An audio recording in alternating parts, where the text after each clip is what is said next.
Hello and good morning, afternoon, or evening, depending where you're joining us from. Welcome to Sheridan's International Alumni Pathways to Triumphs webinar as part of International Education Week. My name is Matt Rempel, and I'll be your moderator for today. What an exciting time it is. It's International Education Week, which is obviously why we're hosting this event, but it's also the first day of Diwali Festival of Lights. So I wish you a happy Diwali to all who observe and celebrate it. And also, it's November, which is National Career Month. And the theme this year is It's Possible. And there's a national conversation about career paths and what's possible in Canada. And how appropriate is that given today's webinar topic? Now, before my excitement gets the better of me, I have a few housekeeping notes for today's event. In the stage chat box, which is on the right-hand side of your screen, you'll see a link to access live closed captioning if you choose to. And if you're experiencing any technical difficulties or issues, please send a message in the stage chat and one of our event organizers will connect with you and help you out. Throughout the webinar, we have a panel discussion taking place. If you have any questions or anything you'd like to ask our panelists, please make sure you post your questions in the stage chat, and we'll do our best to keep a lively dialogue and conversation going and engage you all. Now, before we get started, I'd like to provide a land acknowledgement. We acknowledge the land for sustaining us and for providing us with the necessities of life. This territory is covered by the Dish with One Spoon Treaty and the Two-Row Wampum Treaty, which emphasize the importance of joint stewardship, peace, and respectful relations. As we reflect on the land acknowledgements, let us remember that we are all stewards of the land and of each other. We recognize the land on which we gather has been and still is the traditional territory of several Indigenous nations, including the Anishinaabe, the Haudenosaunee Confederacy, the Wendat, the Métis, and the Mississaugas of the Credit First Nation. Since time immemorial, numerous Indigenous nations and Indigenous peoples have lived and passed through this territory. And Sheridan affirms it is our collective responsibility to honor the land as we honor and respect those who have gone before us, those who are here, and those who have yet to come. We are grateful for the opportunity to be learning, working, and thriving in this land. Miigwech. Okay, so for today, in honor of International Education Week, this panel will be featuring 4 proud Sheridan alumni who began their journey as international students. We'll revisit their time at Sheridan, and we'll celebrate their personal and career successes. We'll be exploring what inspiration these Sheridan grads found through their educational journey in Canada and what choices helped to shape their future. I can't explain how thrilled I am for today's session. I had the good pleasure of quickly meeting with our panelists beforehand. And in our short time together, I found myself interested and filled with questions and desire to get to know them better. Now, here at Sheridan, I'm the director of career integrated learning. So I literally wake up every day and go to work with a smile on my face because my team and I get to help students, domestic and international students, fulfill their career aspirations. It's the best gig in town. And more personally speaking, as a Canadian-born individual of many and all privileges, I've always been in total and complete awe of international students. The incredible courage it takes to come study in another country is beyond inspiring. And let's be clear, post-secondary education is hard for everyone. But for our international students who may not have the support of family here or a limited career network, who may be learning new ways of teaching and learning and a culture amongst colleagues and peers and social circles, I can only imagine how overwhelming that feeling must be. So I actually conducted doctoral research exploring career transitions of international students in the spirit of how might we inform and improve practices in post-secondary education. And every time I spoke with an international student or alumni, I was both humbled and inspired. Their stories of their challenges, but also their successes, can be so uplifting and incredible. And yes, it's true.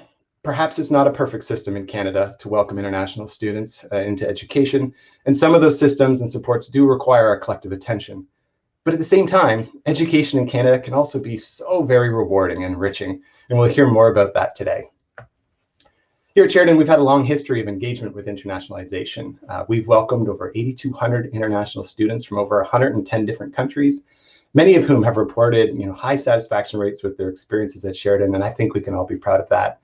Our alumni are spread across 88 countries, and our faculty and our employees bring rich and diverse cultural international experiences to our campuses. Sheridan has a reputation for producing grads that are globally and multiculturally aware, empathetic, and workplace ready, and poised to thrive in the global economy with the mindset and personal capacity needed to see through the eyes and minds of others. If you'd like to learn more, perhaps one of my colleagues can share a link in the live chat to Sheridan's internationalization and global connectivity strategy. Okay, so I'll stop now because I know you're not here to listen to me, and we all want to hear from our amazing panel. Now, I've asked each of the panelists to introduce themselves, but here's a quick summary of who's joining us. Charuvi is a graduate of the Computer Animation program from 2007 and is joining us from India today, where she is currently an animation film director, producer, and an immersive artist. Alice is a 2011 graduate of the Theatre Arts Technical Production program, originally from Peru, who has been a stage manager in Ontario since graduation. Dinaz was a print journalist in India and Pakistan prior to immigrating to Canada in the late 90s. She's a graduate of the Canadian Journalism for Internationally Trained Writer program in 2007 and works as a senior writer at CBC. And Anika is a recent graduate of our Child and Youth Care program, an international student from Jamaica that became valedictorian, congrats, and currently works as an educational assistant at the Peel District School Board. So with no further ado, let's get started. To ensure we have an opportunity to touch on a wide range of topics, I'm not going to ask each panelist to respond to every question, but please do put any other questions that you have in chat, and I'll do my best to incorporate them. So the first question is an easy one, I hope, and an open-ended one for you. If you could each tell us briefly about yourself. What inspired you to consider Canada for your post-secondary education, and what led you to Sheridan? And we're going to start by first name alphabetically. So Alice, if you'd be so kind to answer the first question. Thank you. Yes. Hi, my name is Alice Ferreyra, and my pronouns are she, her, ella. I was born in Lima, Peru, and I actually studied architecture there first, but it wasn't fulfilling me as much as I wanted it to. And I actually had my older sister move to Canada prior to me moving there. So and I think we picked Canada because it was one of the countries that were kind of like, we want more people to come to our country sort of thing. And so she went there first, and I went to visit her, and I visited her in December, thinking it was like the coldest month to go visit to see how bad it would get in the wintertime. But then later I realized December is not the coldest month. Anyway, but I came to visit her because I want to see what opportunities there were for programs and stuff like that. I thought I wanted to do set design, for instance, and because I had an architectural background, I thought it would be a good, easy transition. So I just wanted to find a program that was quick and just like showed me everything, hands-on, everything. And that's how I ended up choosing Sheridan. It was back then it was a 2-year program, and it was I got to see a little bit of everything in the theater, technical theater side of stuff. And I actually found out that stage management was a department that kind of overlooks all departments in theater. So I just kind of fell into it. I just learned about it right then and there, and it was great. Thank you so much. Anika. Hi, everyone. Thank you so much to the team for having me here today to share my story with you guys. And as Matt rightfully say, I was an international student from that immigrated from Jamaica, and it was a bit of a rough but smooth transition because I had my families here, which my sisters and my aunts here, which helped with the transition. However, later on, I will share an awesome story which led me to come here. But overall, I decided to choose Child and Youth Care because I am passionate about children and youth, and it is something that really helps me to grow and develop into the person I am today. And one quick story that led me into this profession really quick.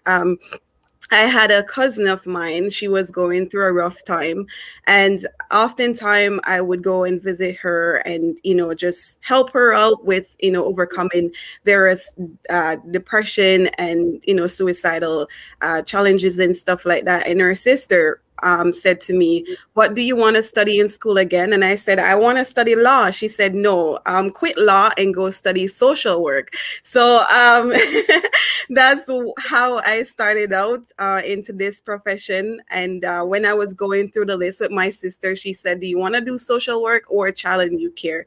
And child and youth care was new to me. So I said, because of my passion for children and youth, I am going to study child and youth care. I love it. Following your passion, and you're leaving us with bated breath for your story. I know we'll get to it. Thank you. Charuvi, would you introduce yourself too, please? Definitely, Matt. Well, it's such a delight to be here, and it's so amazing to hear these stories. A little bit about myself. I'm based out of Gurgaon, India. I did my graduation from Sheridan Computer Animation in the year 2007. Worked in Canada for 2 years in animation, came back to India and set up my studio in 2009 with a clear focus on making high quality 3D animated content. Fast forward 10 years, my studio now specializes in making short films, TV show, films for museums. The latest content available for viewing is on Disney Hotstar called Legend of Hanuman. The second season was just released, and we nearly produced 2 hours of historical battle films of 18th century for a museum on Sikh history in Punjab, and currently working on TV pilots films for museums. In regards to why I and my parents opted for Canada and Sheridan in the first place, I personally wanted a multicultural exposure, and Sheridan is one of the best when it comes to the field of animation. Also, as a woman, I wanted to go to a country which was perceived to be safe, and Canada was the most suitable choice to live and study. So yeah, basically that. Thank you so much. And did you want to tease us with a snippet of some of your animation work? Oh, definitely. Why not? Can our Should I be playing the video? Yeah, okay.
Wow, too cool. Awesome. Thank you for sharing that with us. That's fantastic. Now we're going to switch to Tanaz. Can you introduce yourself, please? Wow, Charuvi, that was awesome. And I'm definitely going to see this. And I think you've left big shoes to fill now that I'm introducing myself. I'm Tina Jawad. I just want to clear one thing. I didn't come here as an international student, but I came to Canada in '97, and I was a journalist in India and Pakistan for a very short, brief period of time. Like I just started off my career backtracking to '92. So when I came here, I came with an 8-month-old kid. So I just decided it was too complicated to figure out daycare in the best of times. But for somebody who would be working shift work, which you would ideally be doing as a journalist, I just decided to stay home, had 2 kids. And when my youngest went to grade 1, I decided to go back to school. And suddenly I was looking up, I live in Mississauga, so I was looking up the newspapers to figure out, can I even go back into journalism, because Canada didn't recognize my degree or my experience, as a lot of us know. And there I saw this ad saying Canadian journalism for internationally trained writers starting in the winter of 2007, like January 2007. And boy, I said, this is something so up my alley. And given that I live close to the college, I decided to go for the orientation. And boy, I was sold. And I said, this is exactly what I'm looking for. I don't want to know how to find a story or to write a story, but I want to know a program which would allow me to work into the Canadian media. Because, as you know, where I come from, India and Pakistan, it's raining stories. So it's not like pulling teeth or you talking about animals or birds. It's just things happening. And this program was like a godsend to me. And lo and behold, I absolutely am so lucky that I happened to see it in the Mississauga News advertised, and we joined in, and the rest you will know as the program goes through. But it was the perfect bridge program for Canadian journalists who wanted to be writers in Canada, because we already were all trained journalists, as we saw when we came in. And that's what brought me to Sheridan. And from there on, my journey has only been upwards and onwards. Thank you.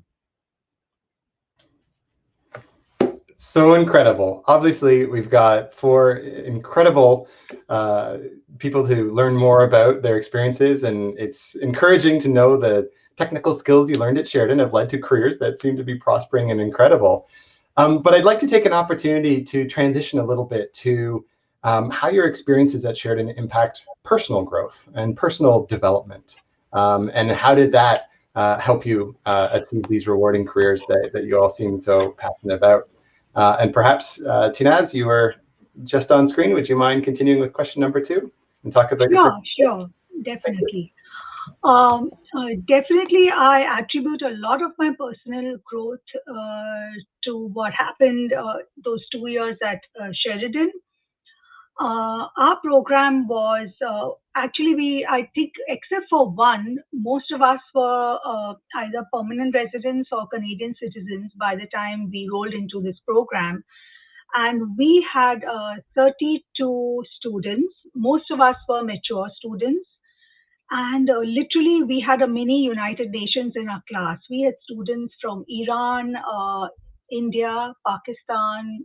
We had this Latin American contingent from Peru, Brazil, Argentina. Yes. So it was like, just meeting everybody from every corner of the world. We literally, it was a dream for a chase producer. You wanted somebody from somewhere, and you just looked into your classroom around. And we had a very committed, I think, Joyce Wayne. She was the coordinator of this program. She was a journalism coordinator for many, many years. I think she's retired now. And she's the one who thought about, lots of us as journalists were coming into Canada. And in those days, it was like the point system. It was not like you came in the media category. And we were just lost in this landscape of print. That time it was more of print, and that's what we had trained for. And what Sheridan really worked, that class was like a networking dream. Like you wanted anything or any input into any story from anywhere around the world, you just had to look around. And also our professors, starting with Joyce Wayne, I can name the whole slew of everyone who taught. They were from the industry, so they all worked at, say, the Toronto Star or CBC or CTV, and they were coming in to teach us. And they were very generous with their network. So the generosity of not only my colleagues and the generosity of our professors, and a shout out to Sandy McKean, who was the dean. They were so committed at that point in time to get us all a footing in the newsrooms of various organizations. Of course, it didn't work out that way, and sadly, the program is no more. But it just fitted. It was the right time, and I don't know what I would have done had I come 10 years later, and now there's nothing like that to plug into, because like I said, Ryerson and many universities did have journalism programs, but I didn't think I needed to spend 4 years in learning something which I already had learned back home. But here, like, they fleshed out the details of how you could work in the Canadian media, and I'm eternally thankful for that. Well, it sounds like a lovely class, and I imagine being a new Canadian with a young family and re-engaging in your career path, to meet all those people and to have a support system of student colleagues and faculty and staff, and Sandy, who I adore as well, is absolutely incredible. I'm so glad to hear that. Anika, would you please share a little bit about your personal growth and professional development that led to your career path? Awesome. Thank you so much. That was a wonderful story, Tanez. For me, as I mentioned, coming from Jamaica, we are, and being exposed to the high school system there, it was very, vibrant. And because I was like an active person in school, on campus at my high school, so transitioning over to Sheridan, I brought that same spirit with me, where being open and a people person, and coming in, even though it's a bit of a culture shock, because you're meeting people from a different culture, and I had to learn to adjust myself into the setting, the classroom, everything. And of course, thankful to my sisters, because they have gone through the Canadian school system here. So they have walked me through, what to expect, and, just how to just cope in the environment per se. So a bit of that. So with them helping me to develop, personally, and of course having my other family members along supporting me, it helps to push me to navigate the school system. A quick story: I remember the first time I had class in practice and communication. It was with Professor Karen McLean. I believe she taught us. She's awesome. I mean, all of the professors in the Challenge You Care, Peter Amponsa, Peter Og, Julie Jaglowitz, Teresa Fraser, who's no longer there. Every one of them, they were all amazing.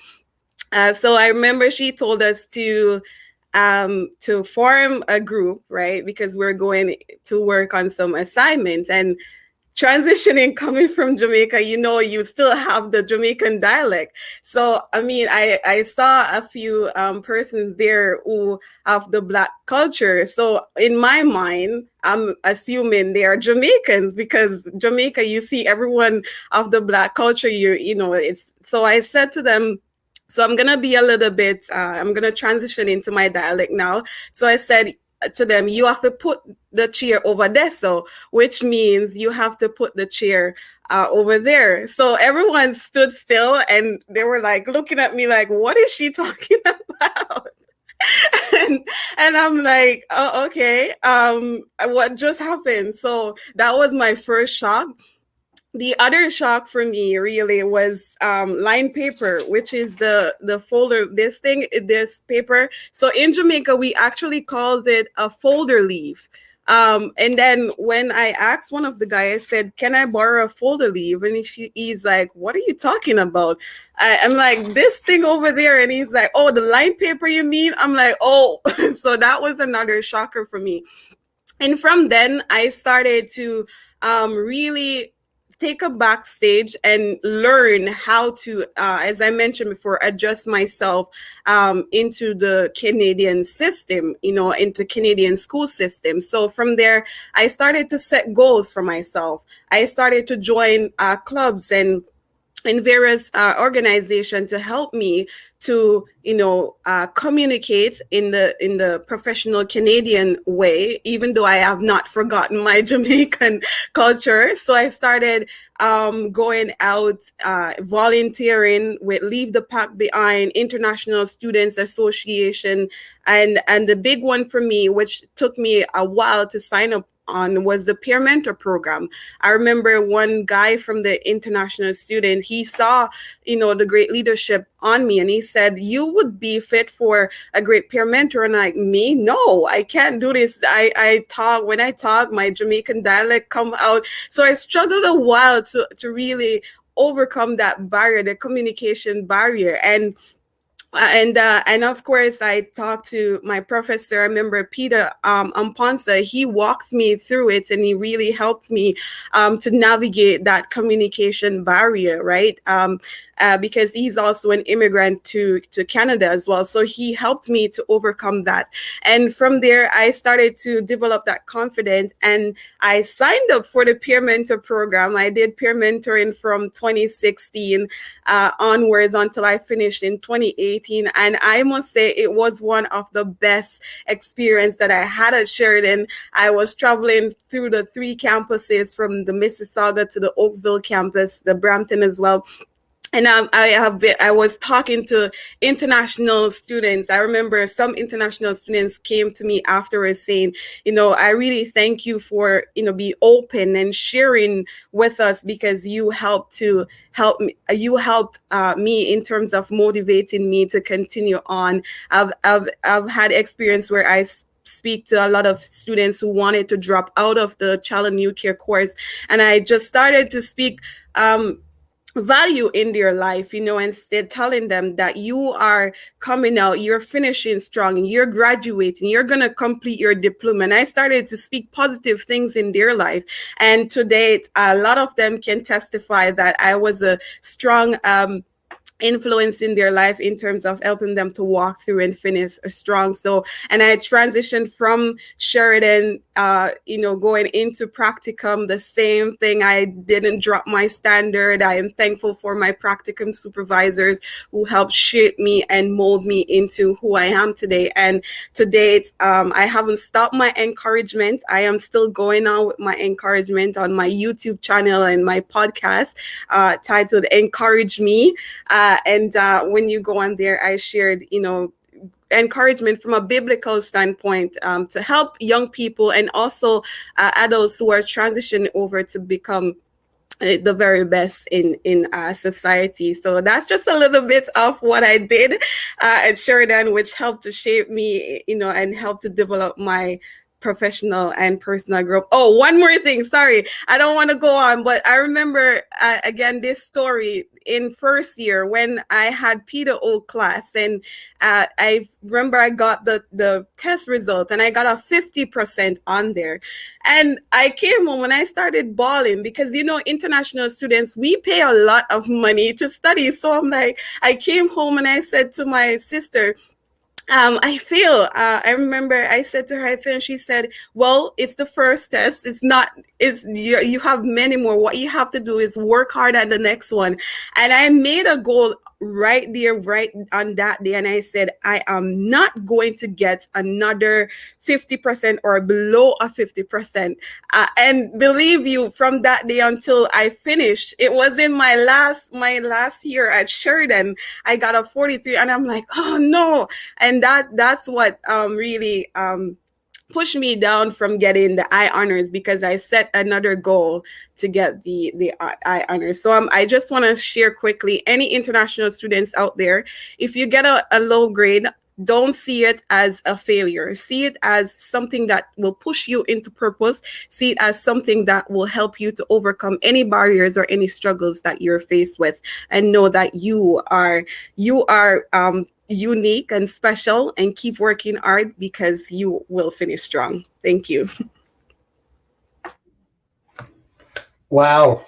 I don't even know what to say. So much of that I just want to bottle up and hear again, because that was absolutely wonderful. As a career educator, part of the work I do is to encourage students to get involved and participate in programs like the Peer Mentor Program. And when you hear stories of how it works and how you're able to give back to your colleagues and friends and build your resume and find personal growth and discovery as well, it's just so exciting. So thank you so much for sharing all those stories. That's incredible. Okay, moving on here. We'd like to just talk in a similar vein about lived experiences or experiences in general that have informed career decisions and your path these days. And Charuvi, I was wondering if you might just share a little bit about your career path and some of the experiences along the way and how that informed your decision making. Sure, Matt. So in college specifically, I still remember the industry exposure that we received, the incredibly talented colleagues and classmates that I've met during my studies and work period both. They all had a very strong impact on me and how I run my studio currently. My mentors were extremely supportive, while all of us had a very healthy competitive spirit. So when it came to work ethics or exposure, creating content, all of this exposure that we received at Sheridan really benefited us to have a much open-minded approach and understand qualitatively what can further be developed, how to make our content more mature, how to take criticism in a more productive manner. So all of this has really benefited me as an entrepreneur and as a filmmaker, both.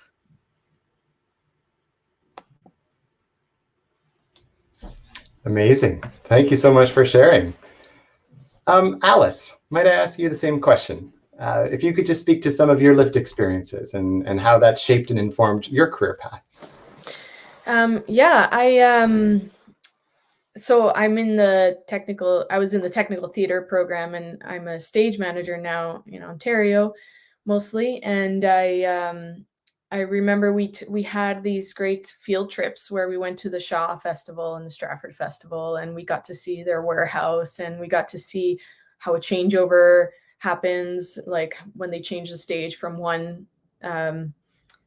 like Cyrano to Guys and Dolls or whatever, and what that set change looks like, and just sitting there and watching and just being like so in awe of all these jobs that nobody sees ever, nobody knows about, and they just happen, and you just get to experience like the fun parts of it all. Not that working backstage isn't fun, but it's a different kind of fun. So I remember being back there and seeing the warehouse like filled with props and costumes of all periods and stuff, and just being like, wow, this place is amazing. Like my ultimate goal is to like stage manage a musical here, because I'm a big musicals fan. And lo and behold, like this last season, it wasn't a musical. There was music in it, but I got to stage manage Romeo and Juliet, which was awesome. But I think something that I didn't know I needed at the time when I was studying at Sheridan was just some of the obstacles that you get from being an international student. Like you can't just work anywhere however you want. You need a work permit, and then I couldn't join my union equity until I was a permanent resident. So I had to like get my permanent resident first, and that's not a quick step to take. So I wish there had been a little bit more of guidance in that sense, because I learned a lot and I was exposed to a lot at Sheridan, but the practicality of what do I do once I leave, that was very eye-opening to be like, oh, I can't just do whatever I want. I really need to like get experience for 3 years first, even though I'm ready to like do it all, you know, and that really decides what kind of jobs you take and stuff like that when you graduate. But yeah, I always had that goal from the exposure I got from school.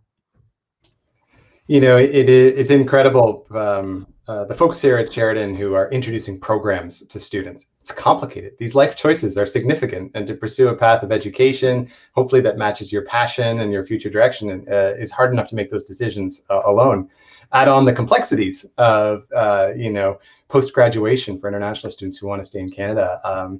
You know, there's certainly so many factors. It's got to be incredibly difficult to understand what you're getting into sometimes. And I imagine for some students, the hope for the best. And it sounds like for you, Alice, it worked in a really great way. So I'm so encouraged by that. Okay, so I have an open to the panel question. Anybody wants to jump in, please do. But leaders often credit mentors and allies for helping them get to where they are. What role has mentorship and allyship played in your own education and career journey? And if you have any stories of mentors that you'd like to share or any experiences with that, please do jump in. We'd love to hear about it. Charuvi, it looked like you went off mute. Come on up. Yeah, sure, Matt. I have really fond memories of Sheridan. We had mentors like Mark Simon and James Sayers. I'm not sure whether they're still acting as mentors at the school. But back in 2007, they were a real backbone to our education and experience, especially James, who was very accepting towards my approach in creative thinking, and not just me, every single international student over there. And in fact, creative thinking and stories, both of them, with what we wanted to work with. Also, the fact that the industry exposure and in-class bid cycles is something that really instilled confidence, and our mentors are very supportive of that. So, like any human being, all of us are very skeptical when it comes to pitching, you know, speaking in the classroom, sharing our ideas, be receptive to hearing back questions. So that's something that they really pushed us. So, and I very sincerely thank them for that they really instilled the confidence and equipped us far more to be receptive to criticism and be aware of what a creative storytelling really is. So basically that. It's amazing. I've had the good pleasure of working with many students and faculty colleagues that work in the arts, and criticism. It's a tough one, right? It's required to push and propel you, but you also don't want it to crush your motivation and enthusiasm. Do you remember any specific moments with any specific faculty or colleagues that helped you through a tough moment of criticism, or anything in particular there? Or is it more just a general sense of how it all came together? Well, in regards to criticism, I mean, I was very open to criticism, but the fact that I was not open to publicly speaking and laying out my ideas. So when you have a bunch of 30 classmates right in front of you, and the moment you propose an idea, you obviously have cross-questioning, and they cross-question even your research or the concept or the narrative as to why, you know, what's the angle? Why is this climax happening like this? So all of that really enabled me. So I was very, initially I was very skeptical of, you know, speaking out.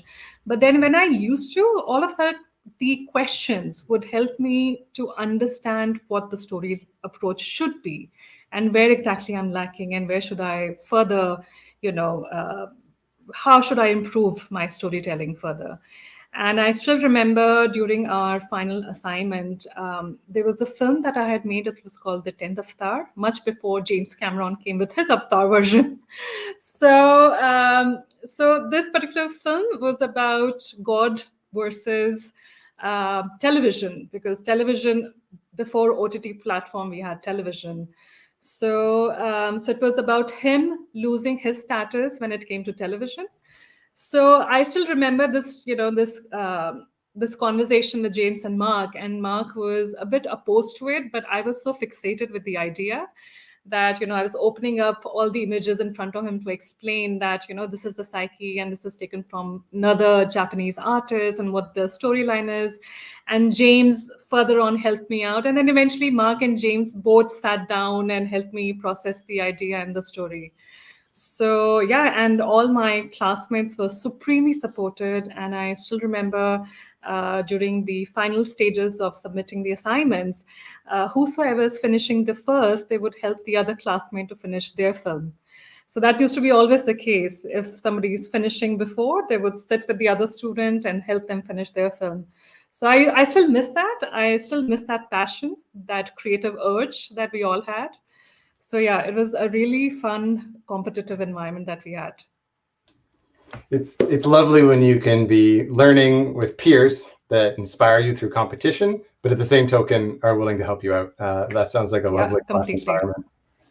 Yeah. Any other panelists in the spirit of mentorship and allies who have supported you along the way? Any individuals or groups that you'd like to share with us, or a story or something you remember of a moment where you needed a mentor most and they came and helped you and inspired you?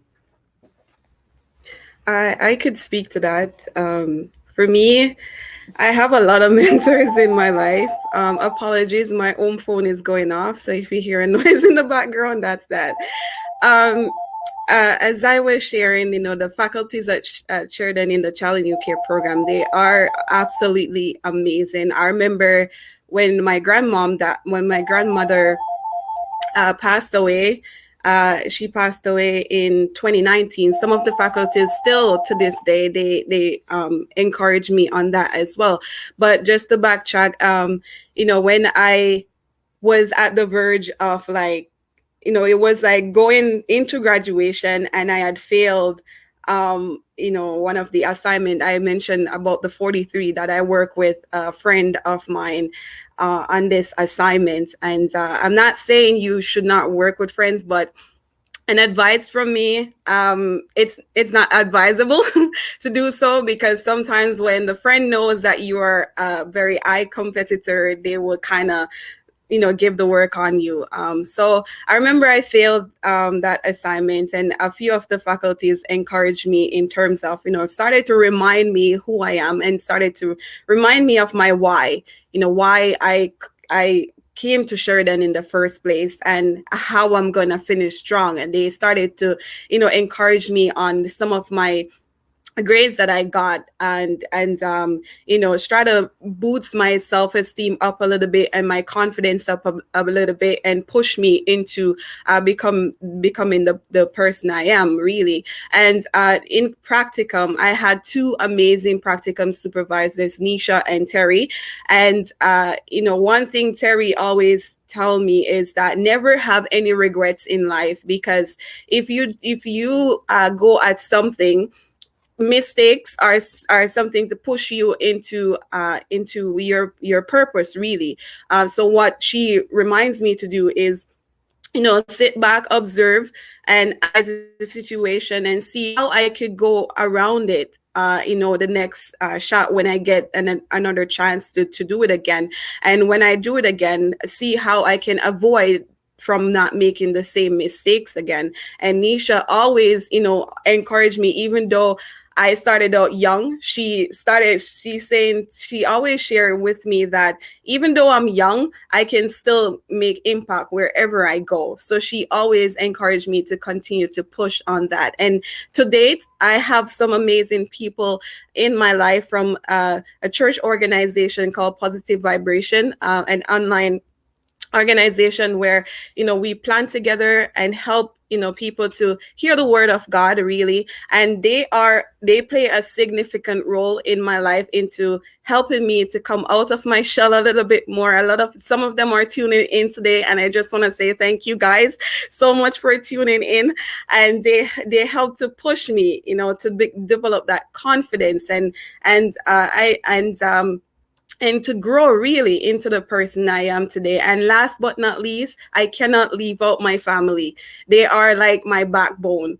Even though sometimes some things that they may say, it may hurt, but you know what? It's for the better. It's for the better. They're there to push us and to really help us to grow. So mentorship is important. We cannot go on our day-to-day life without someone helping us to cross over those roadblocks and whispering some positivity in our lives today. Well, that's great advice. And when a mentor is part of or reminds you to remember your why, as you put it, that's a great reset and focus. A colleague of mine, an associate dean at Sheridan, has in their office on their board the word fail. And typically it's used in sort of a negative way, but fail actually can stand for first attempt in learning. And it sounds like your experience is, you have those learning moments and you rebounded from it and found some great academic success. That's super cool. Congrats. We have had a question from the floor. Thank you so much, colleagues, for typing it in. I wanted to pose it at this moment as we talk about mentors and connections. And the question is about staying in close touch with colleagues from your class or classmates. And I'm curious, Tanaz, you were talking about the incredible group of students that you were studying with, or Alice, maybe if you could jump in. Do you stay in touch with any of your colleagues and your grads to this day, and what might that look like? Do you want me to address this? Yeah. Yes, definitely. In fact, the reason I'm where I am is because of my classmate. And that's a very interesting story, because I wouldn't want to say her name because I haven't told her that I'm going to be talking about her. But we all got internships. In fact, Joyce Wayne really went out on a limb to make sure that all 32 of us got good internships. And I had interned at the Toronto Star for 6 weeks along with a colleague. And well, the 6 weeks ended and we were done. And I was just curious to know where I could find another job. And this classmate of mine had interned at the CBC. She was from Iran. Well, that's all that I can tell you. And I was like really upset that I said, now what do? I paid before and after school for my children. So I was like bleeding money. And with no, and I knew that freelancing wouldn't even pay the daycare bills, forget about other bills.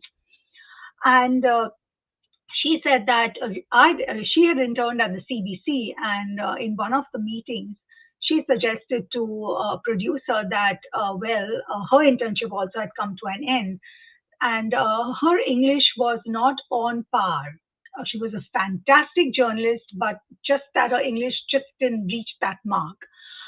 So she said, if English is just the reason that you're not hiring me at the CBC, then you should meet my colleague and friend. Rather, I'd become a friend to her, Tina's, and interview her and then see if that is the only thing that is stopping you from hiring somebody who is not as privileged as Matt, you had introduced yourself right on the top of this session.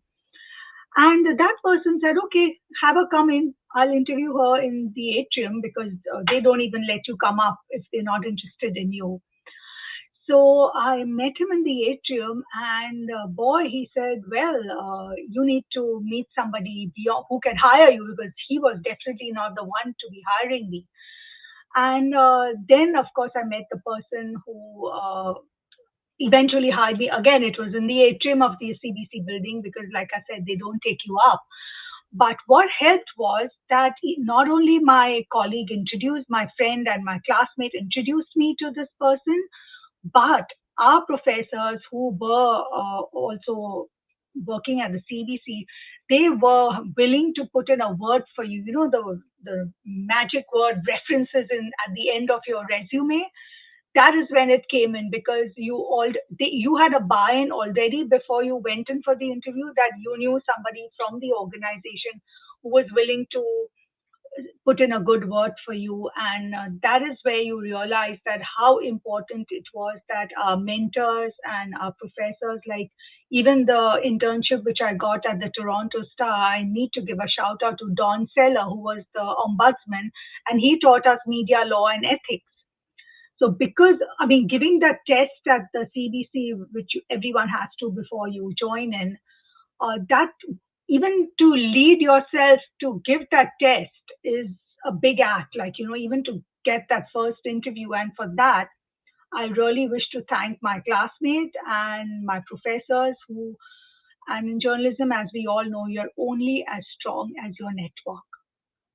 And Sheridan is the place, that classroom of 32 from all over the world is where I started my networking, and I'm still continuing with it. And I don't think I would be anywhere without it. That's amazing. What an incredible story. And so glad that your network appears to be thriving and doing incredible. And I'm glad that it started here at Sheridan. That's great.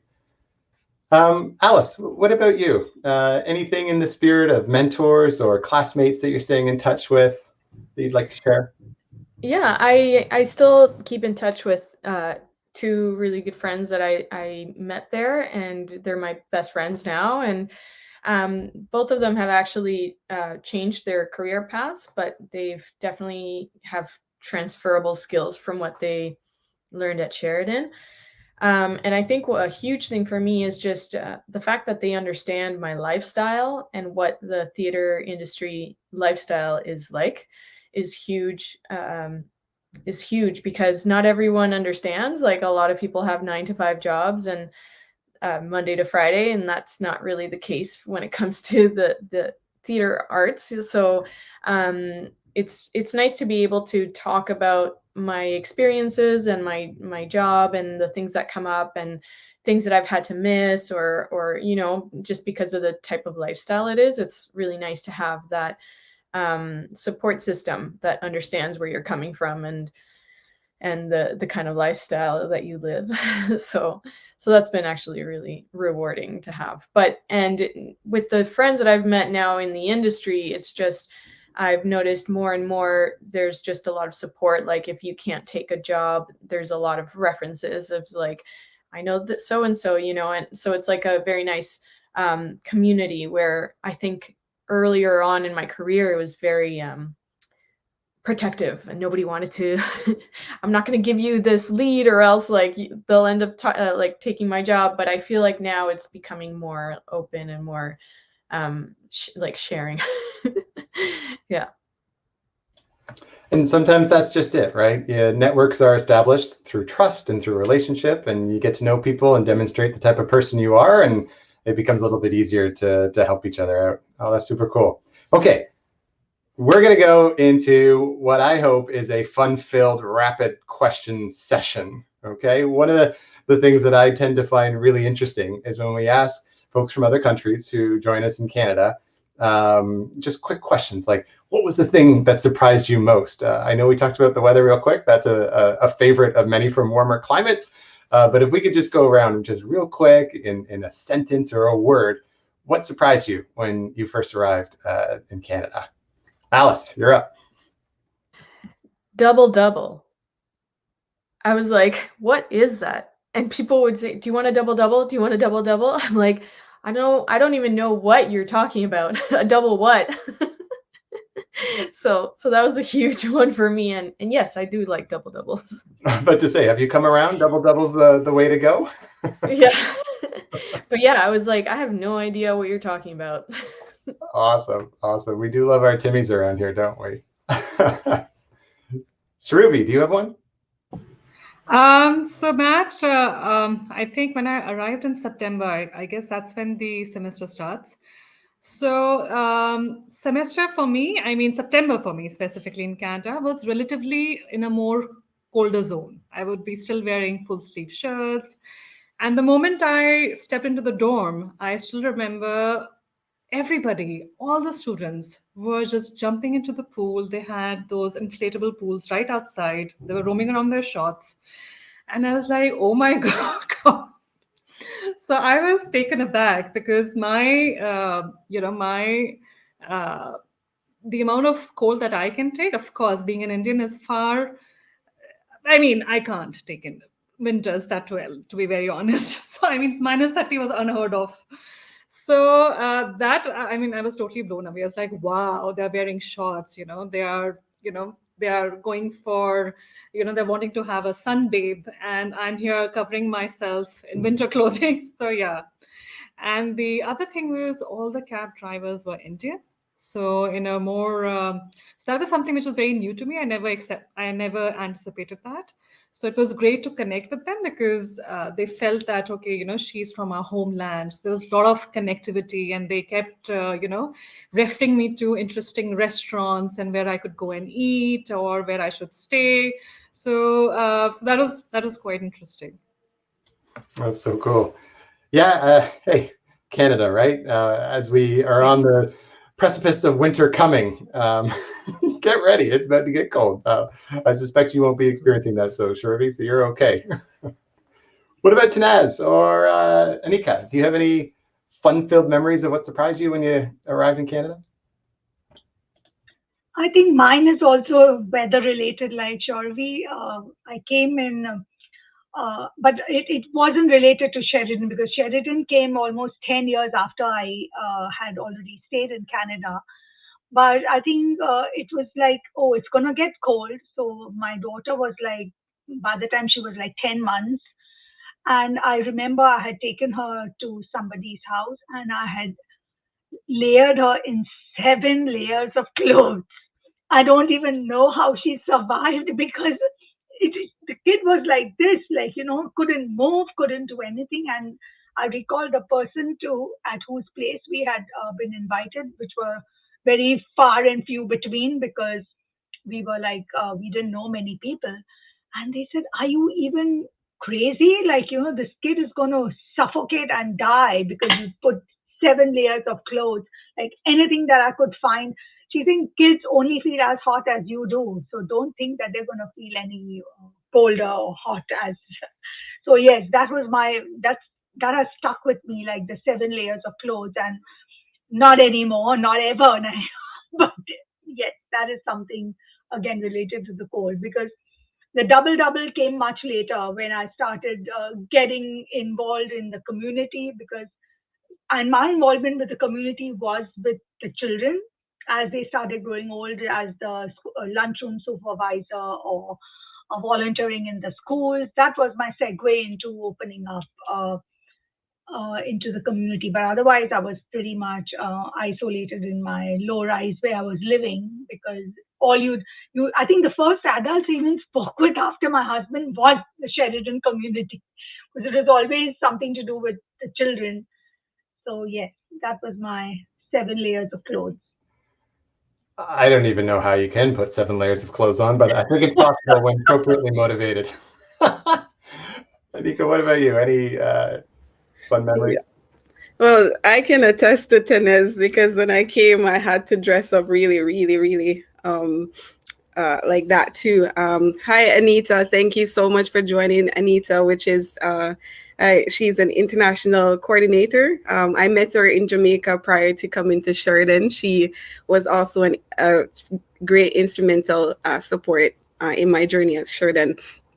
So for me, one, it was the bus, because in Jamaica, when you're on the bus, when you arrive at your destination, you call out to the driver and you said 1 stop. So when I was on the bus, I was going to say 1 stop, and then I look over and I saw everyone pulling this yellow line. So I'm like, okay, so what are they doing that for? And then when it pulled, I saw it where it says stop requested. So I'm like, oh, okay, so that's what you have to do to indicate to the driver to get off the bus. And then the other shock for me, really, it's not really a shock. It was a surprise when I saw the snow for the first time.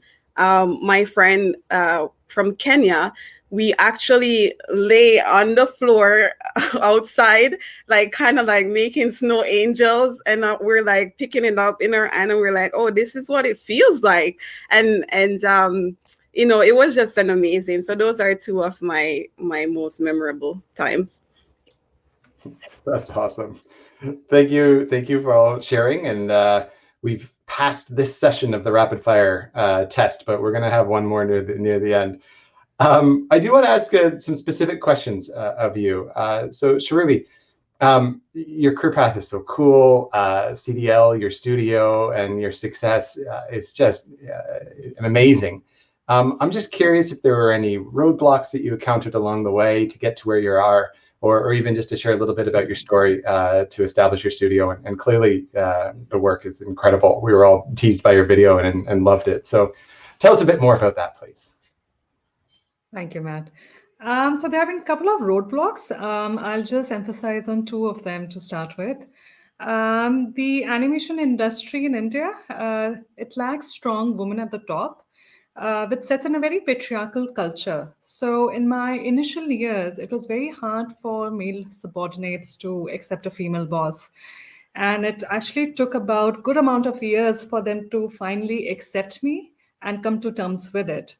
So, so now I would still say that things are getting far better with time, but perhaps it's still a few years away from scenario to be completely idle.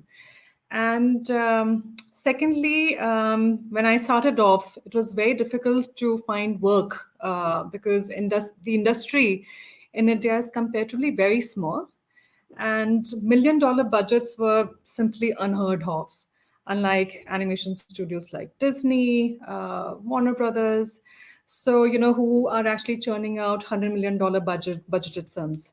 So these are the major roadblocks, but now considering it's been about a good 12-15 years, so we have overcome these roadblocks and things are generally changing. And where are you at with your studio and your work today? What are you focused on? So currently we are doing a lot of television pilots. There are 2 TV shows that we are working on besides TV pilots, and there are a lot of museum films that we are working on. So it's part mythology, part historical. So there are about 5-6 projects in the pipeline, and all of them very exciting. They're very different. So that's what drives us. I mean, that's what drives any creative person in the industry. So yeah. Well, you are totally inspiring. Not only is your work speak for you and your success, but to combat relationships amongst genders as well, and some of the challenges along that path, is something to be very proud of. And I'm glad that you are doing what you're doing and joining us. It's so cool. Thank you. Thanks, Matt. Tinez, I was going to ask you a little bit more about networking and contacts and the transition back to work with a young family as a new Canadian. I was just curious, is there anything else about your career journey and your experience building a career in Canada that you'd like to share with everyone? I think my career trajectory started at Sheridan with like I named a couple of my professors, and I think it was just building up on the networks which worked, and in fact it's opened up wider doors, not just into my workspace, but we've started something called the Shoe Project, which is like, I think nobody knows me and knows that I'm not going to talk about the Shoe Project. So that's very near to my heart. It's an artist collective of immigrant women who share their immigration stories through the lens of a shoe. And that has completed 10 years, and it was started by Catherine Govier. She was the director, and she still is involved in the Shoe Project. And Catherine was one of the faculty which taught us freelance journalism. And it was like literally the class where we were, she said, this is something I want to take beyond Sheridan. So that is what in 2011, a couple of women and led by Catherine, we started meeting at the Bata Shoe Museum, and we started talking about the shoes our immigration stories through the lens of shoes, and it has taken over. And now we have the Shoe Project has different chapters all over Canada. I think we have around 7 or 8 chapters, and we are on not only on print, online, and all the different media that you can expect. So that again is something which, as Catherine said, that she was inspired by the women and the men she taught at Sheridan to take this further into the community, and now we have it all over. So again, I would say that the networking that started in my classroom in this SCAT building, second floor, that's like taken us all over. And it's not just, it's really, I will be remiss if I don't say that it was a sad thing that the course was, like Sheridan didn't continue with this course, because I even came back to teach in that class for almost 3 years. And then I taught in the broadcast journalism program under Nicole Naheli Blanchard.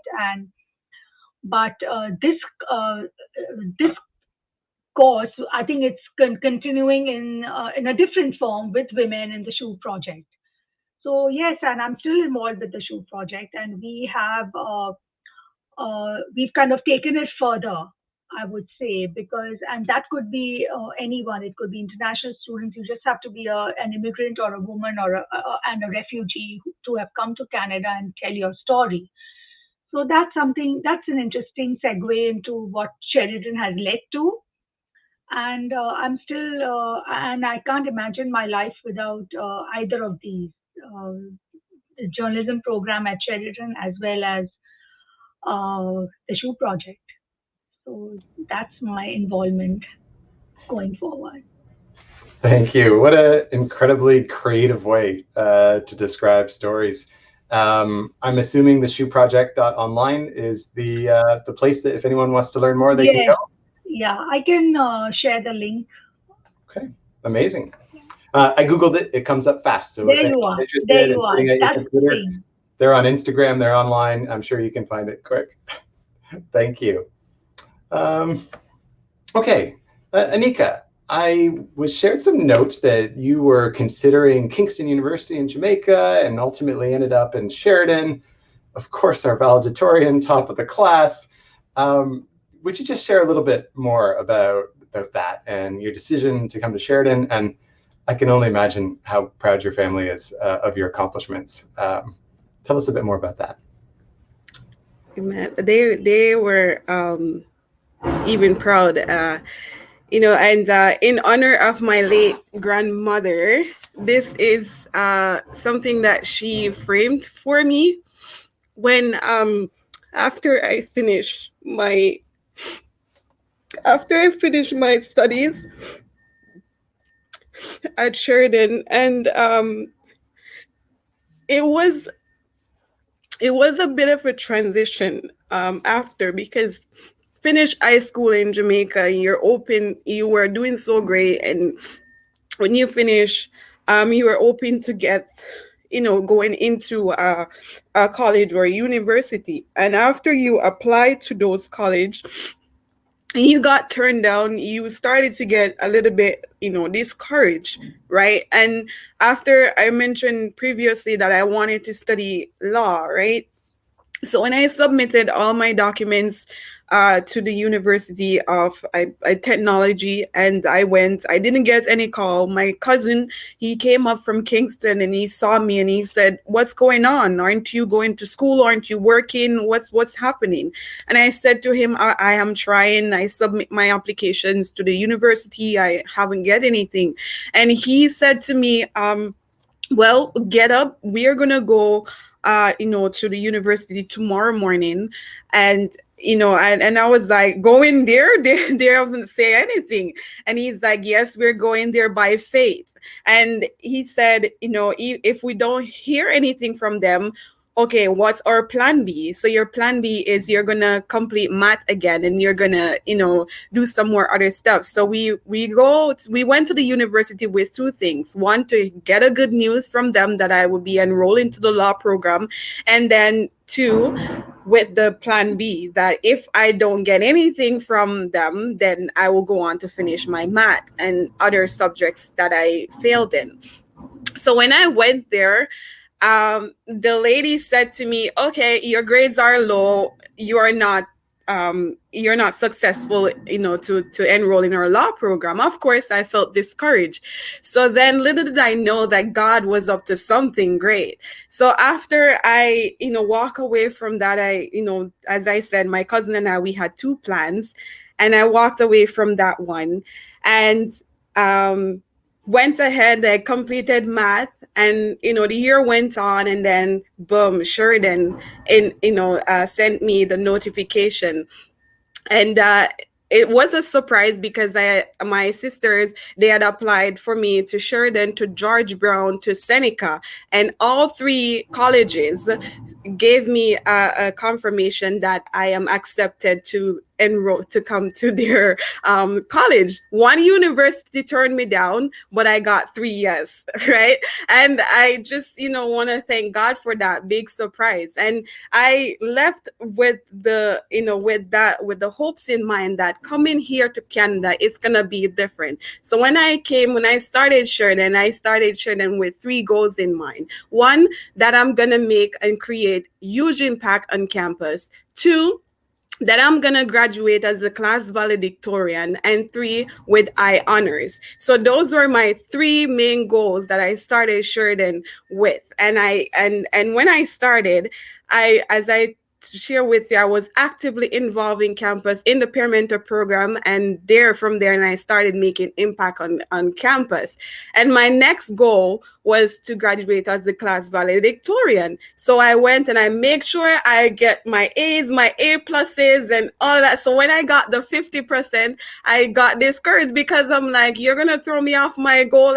I'm finishing strong. I'm graduating as the valedictorian, and then in my last semester, because every year Police Foundation and Challenge Youth Care, they rotate with selecting their valedictorian. So when Julie came to me and she said, this year it seems like Police Foundation is going to be choosing the valedictorian. I'm like, no, I want to be the valedictorian. That's my goal. And she said, you know what? If we were supposed to select the valedictorian, you would be our choice. And that really touched my heart, because I said to her, that was a goal of mine when I started Sheridan. And she said she's going to check. And then when she checked and came back, she said, congratulations, you are our class valedictorian. And, finishing, I didn't finish with my I honors, but I finished with honors. And I'm thankful to God for helping me to accomplish those amazing goals. And I just want to thank my grandmother for the amazing frame that she did. It was my story that was published in the Jamaica Observer, and it's titled, I Was Destined for Greatness, and I Knew What My Aim Was. So if you go online, you can search up Jamaica Observe, type my name, Anika McNaught, and you will see my awesome story that's been published in 2018. And I'm just thankful for God. And it goes to show that when you speak positive things over your life, it will come to pass. Thank you so much for sharing. When we were talking about this webinar, I knew we were going to have a whole heap of fun and explore with you, but I didn't realize you're going to take me on an emotional roller coaster as well. Thank you for sharing so much of yourself with us. Alice, I have another question for you. Your career has led you to working in large-scale productions at well-known theater venues such as Stratford Festival, the Tarragon Theater. I'd love it if you could tell us more about that, but how does it feel knowing you're directly impacting the Canadian theater industry? Yeah, it's a bit wild. Especially now with the pandemic and everything, it's really forced a lot of industries to just think again about how work is being done and how workers are being treated and stuff like that. So I've definitely been quite involved in being a part of that culture shift of work-life balance and just diversity and inclusion and even tearing down the patriarchy stuff like that. So it's been really interesting to be a part of that. And you don't need to be in like a big committee in order to do that sort of stuff. You can do that in any rehearsal hall. Like if you're following those rules for yourself, then that type of energy will come to you as well. And it feels really neat to realize the power that your voice has, and to make change in the industries that you are. So yeah, I'm very hopeful of where our industry is going with that culture shift. And yeah, even in the smallest of ways, I try to do that in my own industry. So and it does feel weird. I still have moments where I'm like, I can't believe I'm in Canada. I can't believe this is where I live. I can't believe it's snowing again. Stuff like that. Well, for what it's worth, we're glad that you're here in Canada, and I applaud you doing the work that you're doing. Much of the cultural shifts that our society is experiencing in diversity and inclusion, it takes a fair amount of emotional capital for everyone who genuinely wants to make positive change. And being part of that, I know takes its toll, but it's so important. I'm glad you're experiencing change in your sector. Now, I've been watching for questions from the audience, and I think I'm up to date, but I also promised our panelists that we would conclude on time. So I've got 2 more questions. We are going back to rapid fire, so brace yourselves. We need to be quick because we are running out of time, but if you could just quickly share with me a favorite spot you had on campus, or a particular memory of being on campus, just something neat that stuck with you since your Sheridan days. Does anyone have one? I see you all looking up into your memory banks. Yeah.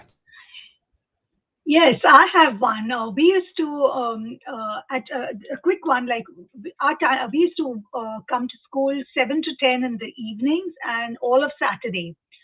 So on Saturday, we used to have a picnic in the summer. We went through summer as well because it was like a quick course. We had to be out of there. So you know, just when you enter the skate building, there's a little garden out there.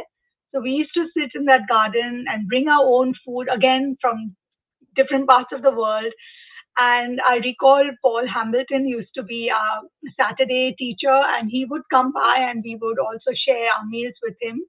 So that is a lovely memory, which I can still paint that picture in my mind of this awesome picnic every Saturday for all of summer. And we used to meet up there and just share stuff. Awesome. I love it. Anyone else? For me, I used to love to see the big S when it lights up. And that was amazing. But my chill spot, it's going to sound weird to a lot of people, but it's the library. I just love sitting in there everywhere, just exploring the library, chit-chatting with friends. And that library at the Brampton campus has a lot of memory. We shed tears, we laugh, we have fun in that library. Amazing. For us in the tech program, it was just basically where we had most of our classes, which was in the basement, because nobody ever went down there from other other programs, because why would they? So it was just like our little hallway, and we would just like lay down on the concrete floor and nap there sometimes. Like it was just like, it was our area that nobody really, and if somebody like happened to pass by there, we'd be like, where did they come from? Like, it was just nice to be in that hallway and just knowing where like people were going from, like the paint shop or the carp shop, the stage. So it was just that little hallway. I know that little hallway very, very well. It actually connects to the office where the folks that I work with work as well. How about you, Shari? Do you have an interesting memory of a physical spot? So yeah, I was trying to recall. Interestingly, it was our animation lab. The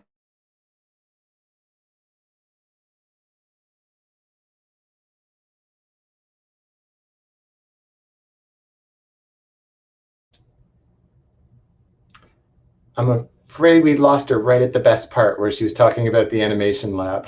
But if she's able to join back, perhaps she can share that story with us.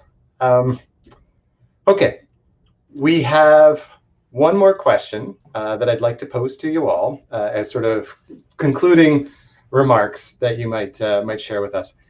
Having been through the experiences you've been through, is there any particular advice that you would have for international students as you think about some students that might be at Sheridan right now, or future students that you can share with us that work at Sheridan that'll inform us? What advice would you give?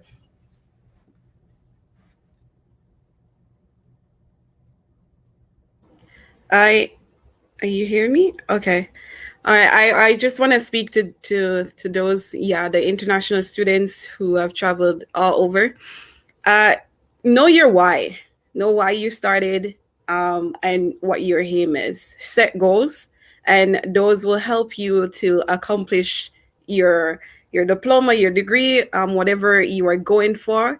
And never listen to the negative, because the negative only cause you to be suppressed, and it damage you mentally, emotionally, physically, all the alleys that you could think about, and it cause you to become locked in, and it place you in a shell where you won't see the bright light at the end of the tunnel. And always stick to form or stick to a strong support group that can help you to navigate good times. If you had communication barriers like I did, know that you are unique, you're special. God made you that way. Communicate freely how you want to communicate, because, hey, you are going to be the next man or the next woman that's going to create impact all over the world. Thank you. Great advice. Remembering your why. I love it. Alice, Alice, please. Yeah, mine is also a why, actually.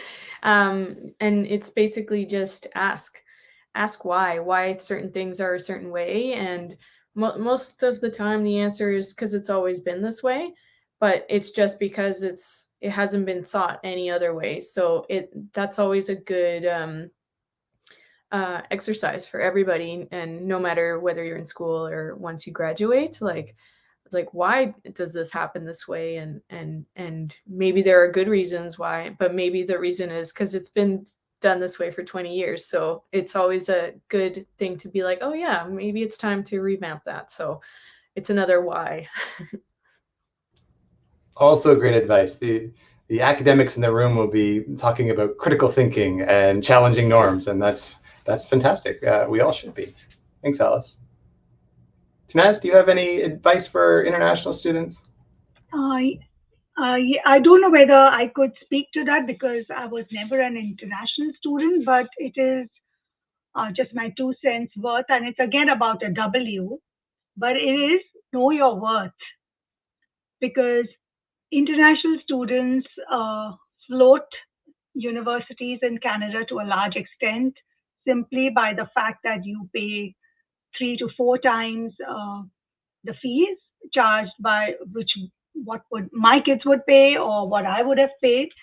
So definitely you play a very big role in funding, and you are beyond bums on benches. You need to know that try and get as much as possible out of the dollar that you pay into it. And also industry needs to get a buy-in that when hiring international students, they're not just good for being the waiter in a restaurant or giving you your Tim Horton coffee. They need to be able to work, to be able to survive, and not merely at survival jobs. So I think that it goes both ways. Like the students need to know their worth, and I'm sure the universities know their worth more than anybody else. And industry, when they need jobs, they need to be given as much of an opportunity as, say, my kids would get. That's what I would like to have a takeaway from this.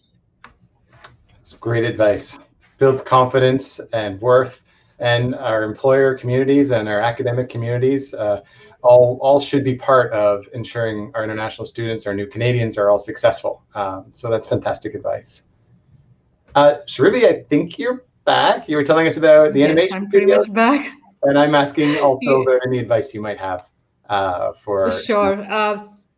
So just to answer the previous question very quickly, it was the animation lab because we were there 24/7. So I really have fond memories of the animation lab. And just to come quickly to this particular answer, I completely echo with Tanaz in regards to making best use of their time in Canada. And also, I strongly feel that as an international student, one must try and get experience as much as they can in these initial years, because these formative period, the exposure that you get, it goes miles in shaping who you are and your career. So yeah, definitely this. Well, thank you all for the insightful advice. A bit that I would add is there's so many folks I know at Sheridan who are all dedicated to the success of all of our students and our international students. And sometimes the worst feeling that we experience is when an international student maybe doesn't ask for help or doesn't ask for the supports and services or participate in what's here for them. So if there are any international students on the line, please know there are all kinds of people who care about you, want you to be successful, and there's supports and services at your fingertips. Sometimes we just need to know that you're looking for a little bit of support. So we are at the conclusion of this panel discussion. And I just want to take a moment to acknowledge that there are some folks behind the scenes that have worked real hard to make this webinar possible. Our colleagues from the Alumni Department, the Events Department, the International Department. I just want to extend our collective thanks for supporting our panelists and myself and promoting this incredible event to your networks. And I do want to just remind folks, it's International Education Week. The week is still going. There's lots of great stuff to get involved in. There are other webinars that you may be interested in. On November the 8th, Exploring a New Praxis for Internationalization is available at 12 noon Eastern Standard, as well as on November the 11th, there's a Local to Global Imperative event. And on November 12th, the Internationalization and Refugee Education event is at 11:30 Eastern Standard. Perhaps my colleagues who are supporting the event could share the links to more information on those events in the chat. And then most importantly, our panelists, hey, thank you.